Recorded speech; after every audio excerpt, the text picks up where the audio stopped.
Bonjour, bonsoir mes gilets jaunes et autres résistants de tout poil. Alors, deux victoires aujourd'hui. Alors, victoire d'étape, mais victoire quand même.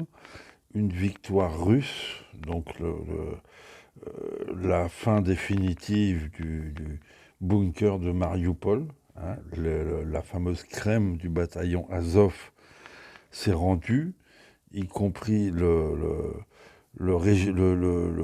qu'on appelle ça, le commandant du régiment, Denis Prokopenko, qui est l'équivalent du nom du diable pour les russophones de Mariupol.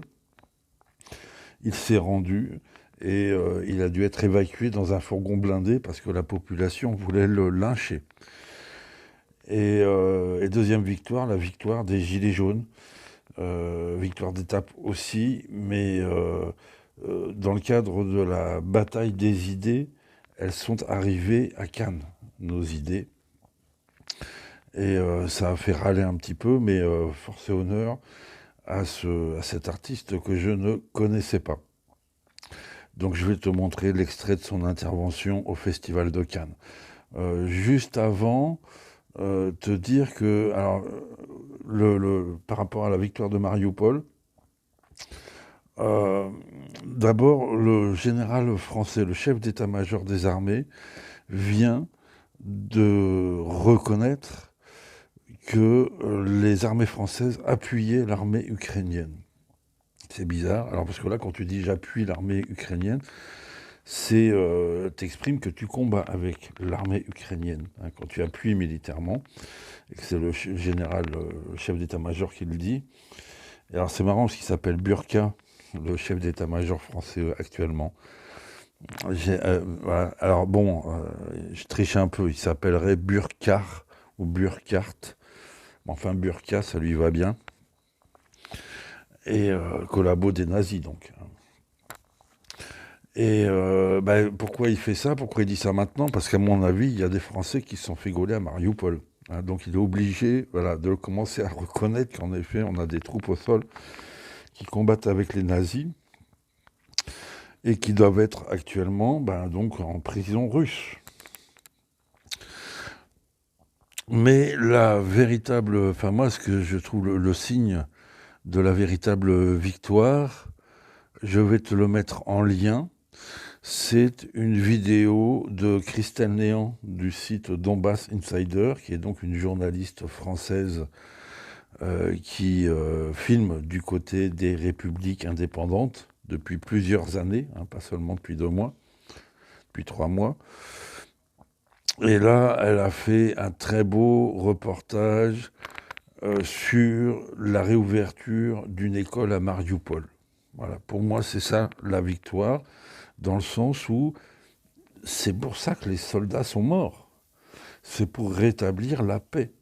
Hein, les soldats russes voilà, se sont sacrifiés pour rétablir la paix. Il n'y a pas d'autre mot. Hein, c'est pas pour conquérir un territoire. Ça fait 8 ans que les Russes disent attention, les Ukrainiens, les autorités ukrainiennes sont en train de massacrer, de génocider, de faire une épuration ethnique dans l'est de l'Ukraine, de tout ce qui est russophone. Hein, et il y a eu des accords, les fameux accords de Minsk, qui auraient dû être garantis par les Allemands et les Français, hein, qui avaient été signés pour justement empêcher ce génocide, cette épuration ethnique, mais ça n'a pas du tout été le cas. Au contraire, les Ukrainiens et l'OTAN ont profité de ces accords pour préparer l'assaut final de ces républiques indépendantes et le massacre de ces républiques indépendantes. Et donc, c'est la raison pour laquelle les Russes sont intervenus pour casser, pour briser les reins de cette armée à l'idéologie néo-nazie. Et donc pour apporter la paix dans ces républiques. Et voilà, et ça, voilà. En tout cas, la chute de Mariupol est une victoire d'étape, une victoire pas symbolique du tout, hein. C'est très important, il y a eu énormément de sacrifices. Et de fait, voilà, Le résultat, c'est que les écoles réouvrent avec le sourire des enfants. Voilà. Et donc je te mets le lien de ce petit reportage anodin, a priori, une école qui ouvre, mais voilà, tu vois des images d'enfants, tu vois des images de verdure, des bâtiments pas totalement rasés, comme on t'explique que toute la ville est rasée, l'électricité qui revient, la vie qui redémarre. Et ça, c'est vraiment, pour moi, voilà, c'est l'objectif final de cette guerre. Et puis donc, écoute, concernant la victoire des Gilets jaunes, pourquoi? Parce que, encore une fois, euh, c'est une bataille des idées que nous menons pour faire évoluer la société. Et quand nos idées arrivent à des hauts niveaux, comme de la même façon que pour moi, le fait que le RIC ait été dans le programme de tous les candidats des présidentielles, sauf évidemment celui du méprisant de la République, c'était une petite victoire. Et là, tu en as une autre. Donc, parce que, bon, c'est ça, on est arrivé, les idées gilets jaunes, le combat des gilets jaunes est arrivé comme un pavé dans la mare au milieu des petits fours du Festival de Cannes. Donc, force et honneur à Xavier Mussel. Moi, je suis nul en cinoche, je ne connaissais pas. Mais bon, je te le montre. Alors, ça dure 7 minutes, mais ça vaut le coup. Je mettrai le lien aussi, évidemment.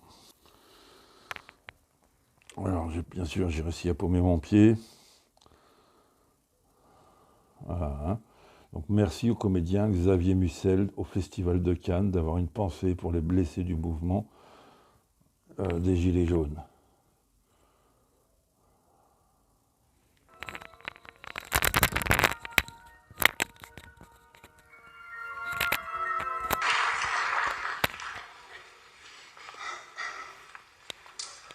J'ai vu des policiers traînés par les cheveux des femmes sans armes dans la rue. I've seen policemen drag unarmed women by the hair on the street. J'ai vu des policiers roués de coups de matraque des hommes à terre et sans armes. I've seen policemen beat up unarmed men on the ground with their batons. J'ai vu des policiers gazer des manifestants retraités sans armes qui se tenaient par la main et qui ont dû fuir en courant pour éviter de suffoquer. I've seen policemen gas unarmed retired protesters who were holding hands and had to run not to suffocate. J'ai vu des policiers faire usage en tir tendu de leur flashball et toucher au visage des gens sans armes qui se trouvaient juste à côté de moi. I've seen policemen shoot their riot guns and hit the faces of unarmed people who were standing next to me. J'ai vu le sang couler sur le trottoir et les flics chargés tout en gazant et faisant pleuvoir les grenades. I've seen blood shed on the sidewalk and cops charging while gassing and throwing a hail of grenades. J'ai vu des policiers écraser avec leurs genoux le visage et le dos d'un homme sur le bitume pour lui passer les menottes alors qu'il était sans armes. I've seen policemen crush with their knees the face and the back of a man on the asphalt in order to cuff him while he was unarmed.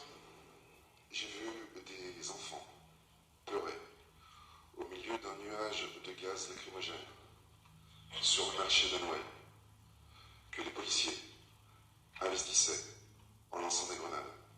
I've seen children cry in the middle of a tear gas cloud on the Christmas market that the police were entering by throwing grenades.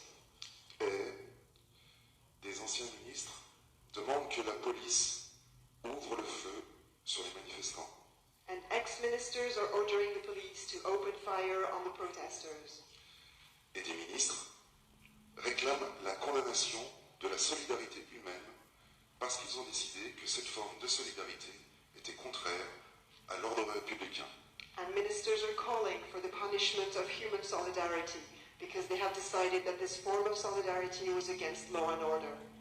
Et d'autres ministres veulent créer des dossiers avec les noms des des opposants politiques au régime. And other ministers want to create files with the names of political opponents of the regime. Et des intellectuels, depuis leur résidence secondaire à l'étranger, condamnent les manifestations, les qualifiant de putschistes. And some intellectuals condemn the protests, calling them putschist, speaking from their second homes abroad. Et le président de la République refuse d'entendre la contestation. And the French president is turning a deaf ear to the protest movement. Pire, il la juge d'extrême droite, homophobe, antisémite, raciste et illégitime. Et affirme qu'il fera tout pour la mater. Even worse, he's judging it to be extreme right, homophobic, anti-Semitic, racist, and illegitimate, and claiming he'll do anything to quell it. Mais les gilets jaunes sont violents. Ils sont violents car ils mettent le feu à des poubelles, mettent des barrières au milieu de la route.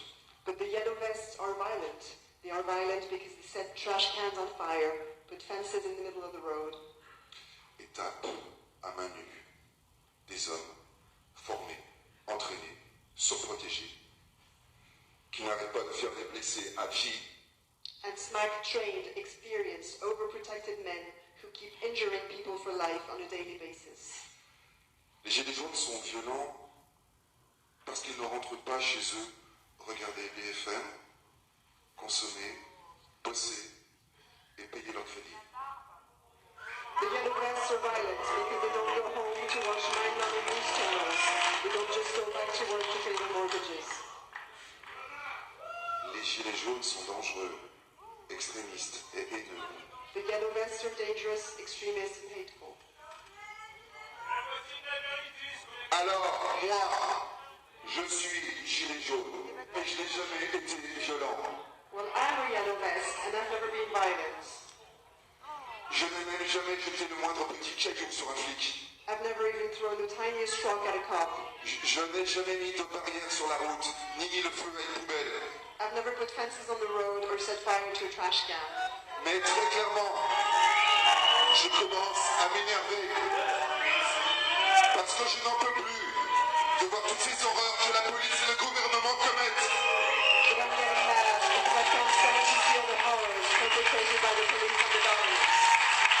Parce que je n'en peux plus surtout d'entendre au quotidien les mêmes mensonges, les mêmes tromperies et maintenant les mêmes menaces. And mostly because I can't stand to hear day after day the same lies, the same deceits, and the same threats. La violence, elle existe. Mais pour le moment, seul un côté en fait l'usage. Violence does exist, but for now only one side is actually employing it. Le peuple ne s'est pas encore mis à combattre, The people haven't started fighting yet, mais le peuple s'impatiente, s'énerve, et il a bien raison de le faire. but the people are getting worked up, and rightfully so. Ce texte que je viens de vous lire est signé d'une personne qui s'appelle Major Tom. This is signed by Major Tom.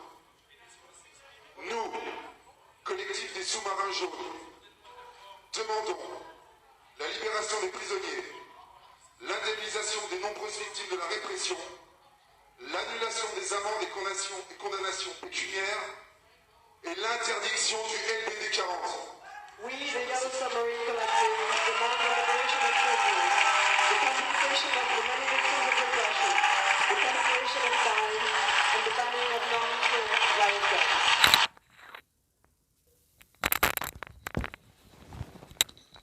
Voilà mes amis, hein, nos idées, elles sont arrivées au Festival de Cannes, c'était pas prévu. Et comment te dire, si on avait arrêté depuis 2 ans de se rassembler, de manifester, de faire des ronds-points, il n'aurait pas fait cette intervention.